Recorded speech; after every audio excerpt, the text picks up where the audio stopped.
Hi there, folks. Welcome to AP Biofun with Dr. D. Today, we're going to be talking about cellular communication, how cells talk to each other.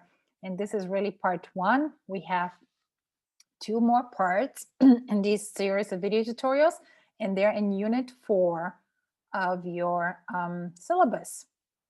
So first, we're going to talk about why cells talk to each other, why cells communicate.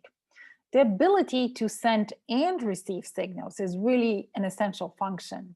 Both unicellular organisms as well as multicellular organisms such as ourselves cannot function without our cells being able to talk to each other or to the environment, to sense the environment. So a major feature is that cells need to sense changes in the environment and respond to them. So unicellular organisms can find food this way. They can find mates. They can sense light and dark. They can avoid poisons. They can avoid predators. In a multicellular organism, all of this is true. So we do need to sense and respond to the environment, but we also need to coordinate growth and development. Remember, we're multiple cells, and multiple cells need to be able to talk to each other. And we need to be able to maintain homeostasis, a relatively stable environment despite changes. Now, what do we need to talk to each other? Well, we need a signal, and I'm going to call the signal the first messenger. That signal could be a chemical, a molecule, or it could be something physical. It could be light, it could be touch, pressure. Then we need someone to receive and transmit that signal, and that is a receptor protein. And you're already familiar with receptor proteins. We talked about them when we talked about the membrane structure. And we also need relay molecules. We need some molecules that will transduce and amplify the signal, basically spread the word. So here is a model, a simplified model of a signal transduction pathway. This is what we call the whole mechanism of cellular communication is called signal transduction pathway. And it's a pathway because it involves multiple steps and multiple players. So the first player is the signaling molecule, which is often called a ligand or a ligand. It doesn't matter how you pronounce it. It doesn't even matter for you to remember the name. You can simply call it a signaling molecule. However, if you see it, you need to recognize what it means. So remember that signaling molecule is called a ligand or a ligand. The signaling molecule will have to bind to a receptor protein. The receptor protein then interacts with a series of molecules called relay molecules. That step is called transduction. And finally, the cell will respond. There will be some kind of response to the signal. Let me show you a few examples of why cellular communication is important. This is a single-celled organism called yeast, baker's yeast. That's the yeast that we use to bake bread and make fermented beverages. Yeast exists in two mating types, like you can say a boy or a girl. Well, they're not really boy and a girl. They're just two mating types, mating type A and mating type alpha. And when two cells of opposite mating types meet, they want to mate. And how do they mate? Well, A releases chemical signals that alpha receives, and alpha releases chemical signals that A receives. So they talk to each other, they communicate, they tell each other, let's mate. In response to these chemical signals, the two cells are going to change shapes. They're going to move towards each other. They're going to be elongated, as you can see right here in that picture on the left, which is a microscopic picture. They elongate in the direction of the other cell. It's almost like they're trying to kiss, right? And eventually they will fuse with each other and they will mate. And this is all the result of cellular communication, of cell A talking to cell alpha and cell alpha talking to cell A. Bacteria, such as cyanobacteria, can move towards light. And again, that's the result of cellular communication.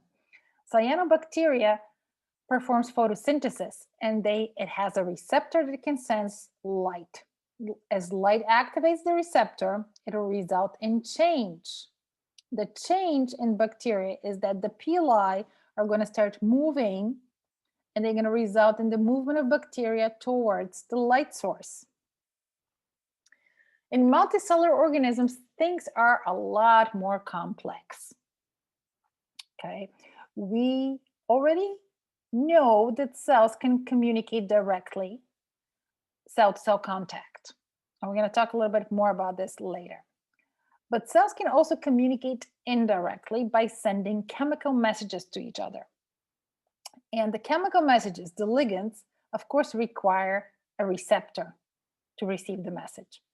Now, that signaling can be either local, so neighboring cells can signal each other, or long distance.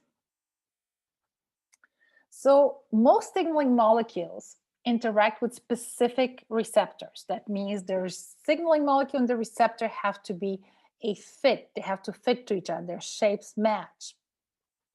The binding of an extracellular signal molecule requires a receptor, right, that it matches to, but the receptor can either be on the surface of the cell surface receptor, or inside the cell, intracellular receptors. Now, most signaling molecules are actually hydrophilic and therefore unable to cross the plasma membrane. Therefore, they're going to need a receptor on the surface of the cell to bind to. So the signal actually never enters the cell. It binds to a cell surface receptor. We know those are proteins embedded in the membrane, and the cell surface receptor will actually receive the signal and transmit it. However, there are some small signaling molecules that can diffuse across the plasma membrane. They bind to receptors inside the target cell. The receptor can be either in the cytosol or in the nucleus. Why are they crossing the membrane? Well, they're crossing the membrane because they're small and nonpolar. They're hydrophobic, so they can actually diffuse through the membrane. But how do they get to the cell? If they're hydrophobic in our blood and all the liquids outside of our cells are water-based, how are they moving? Guess what?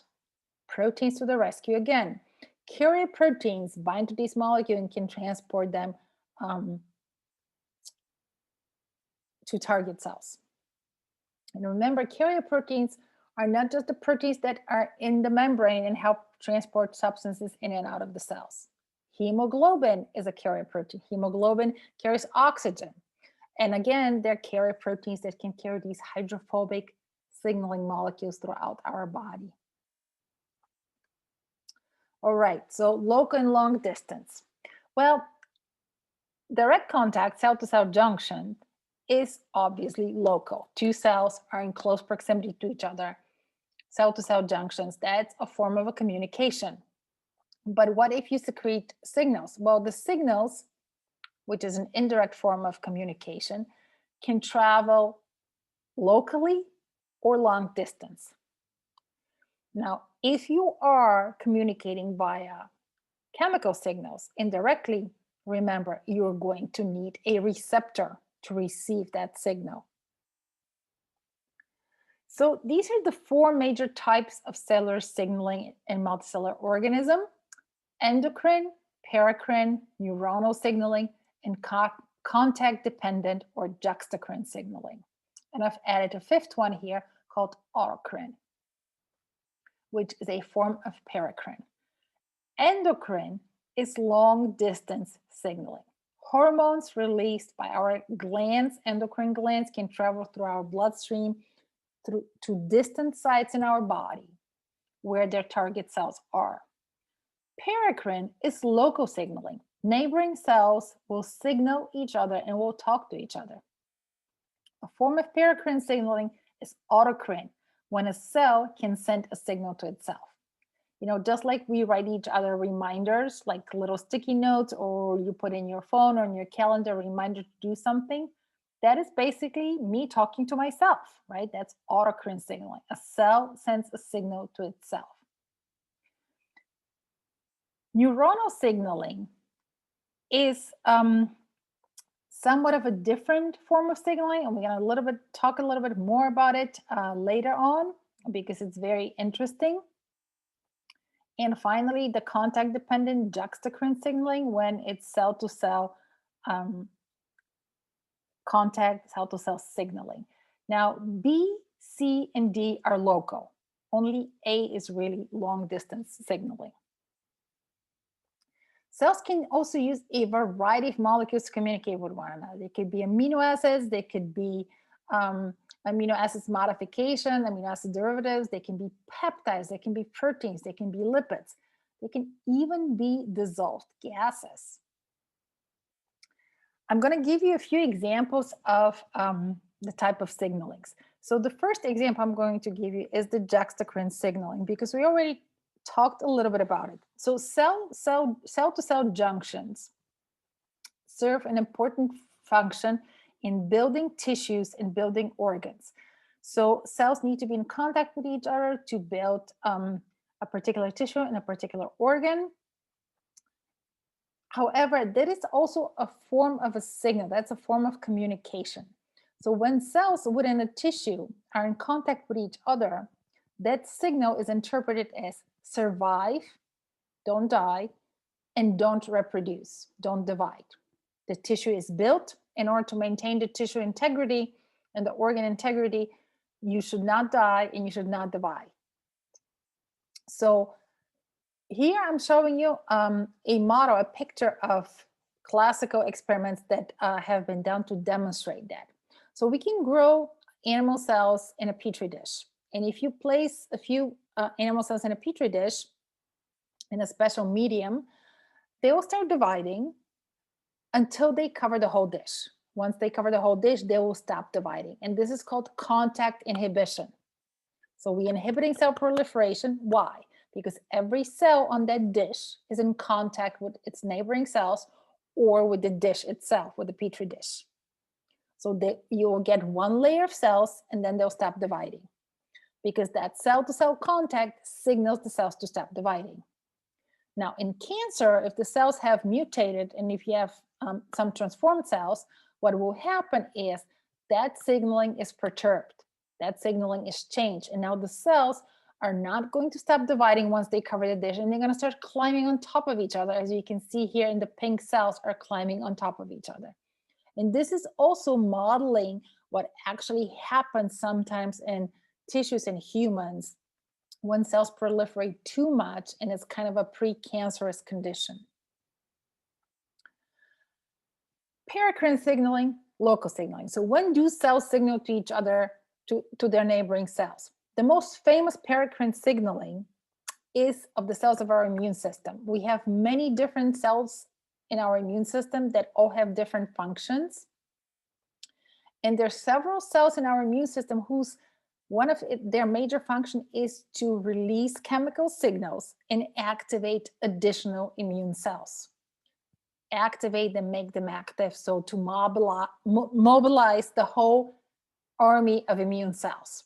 So that is paracrine local signaling. These cells will send chemical signals to other immune cells, and these immune cells will turn on and start fighting the foreign invaders in our bodies. Another form of paracrine signaling is, unfortunately, a very unpleasant one. Cancer cells will often signal to their neighboring healthy cells. They'll release signals and make those neighboring cells work for them. They'll turn them into their own personal assistants.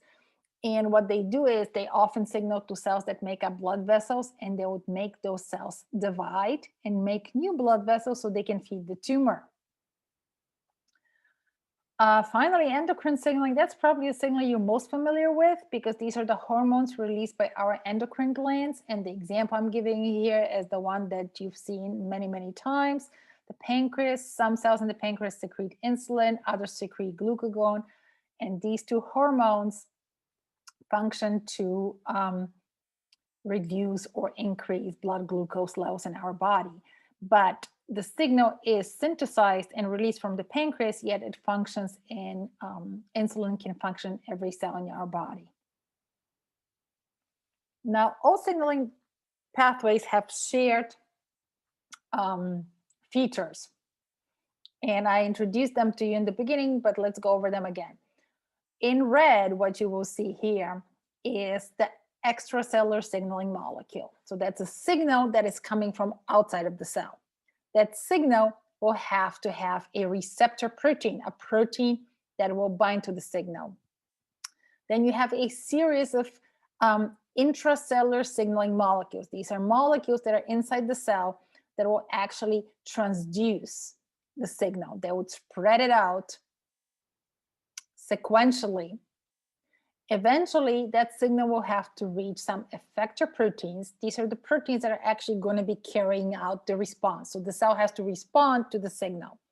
And the effector proteins could be enzymes, so you can turn enzymes on, so you can now carry out certain chemical reactions that you didn't carry out before. You can modify proteins that make up the cytoskeleton, so you can change the shape of a cell, you can make the cell even move. You can also modify transcription factors, transcriptional activators or transcriptional repressors. These are the proteins that regulate gene expression. They can turn genes on or off. So you can actually alter what kind of genes you're going to be turning on and off in response, all in response to that signal. So the first step, again, is the reception. The second step would be the transduction. And finally, we have the response. And the responses vary depending on the cell type, the receptor, and the signaling molecule. So the transduction step is actually a very important step. What happens is once the signal binds to the receptor will change shape. And that change in shape will actually initiate the signal. Relaying the signal means spreading the signal throughout the cell. And that is done by relay molecules. But we need to amplify the signal. The signal might be too weak. You might have only one molecule binding to the receptor. You need to amplify it. Again, that is done by relay molecule in the transduction step. Now, each step in that cascade, and it's called the cascade because it's a sequential relaying of the signal and sequential amplification, is subject to regulation. So if you have a mutation in any of those steps, you will change the signaling. You can also change the signaling by using specific chemicals that can affect any of these steps. And we're going to talk more about this later.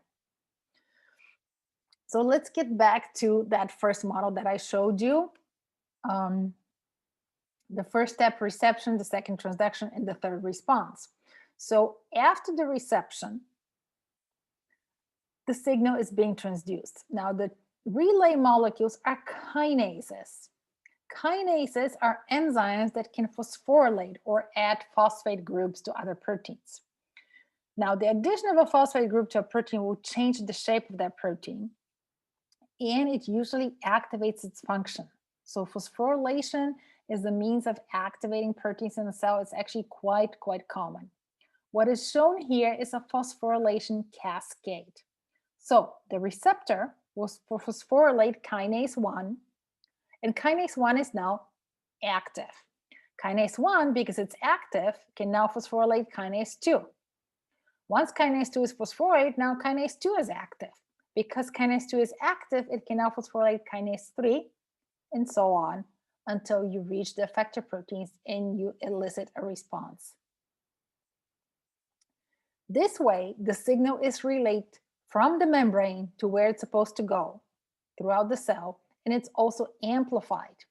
Why is it amplified? Because one molecule of kinase 1 can activate multiple molecules of kinase 2, and each molecule of kinase 2 can activate multiple molecules of kinase 3, and so on.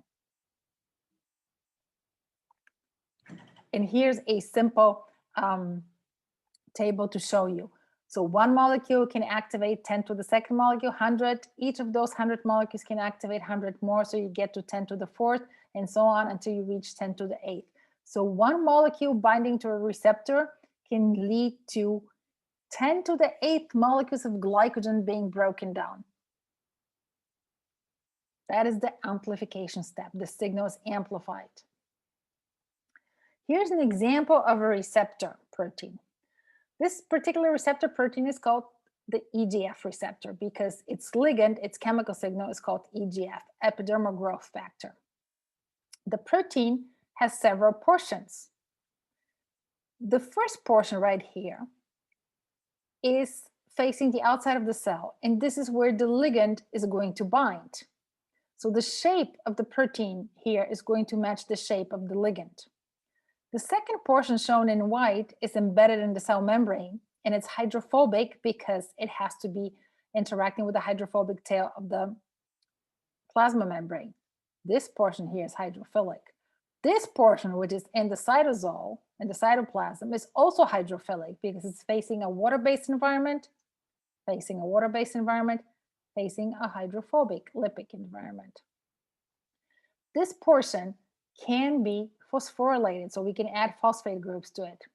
Once the signal binds to the receptor, two receptor molecules come together. They bind to each other and they phosphorylate each other, which means they're turning each other on. So now the receptor is active and can turn the signal on, can phosphorylate other proteins, which can phosphorylate other proteins, and so on. All right, this is where we're going to stop for today, fellow science nerds, and eventually we're going to talk more about cellular signaling. But for now, goodbye and have a great day.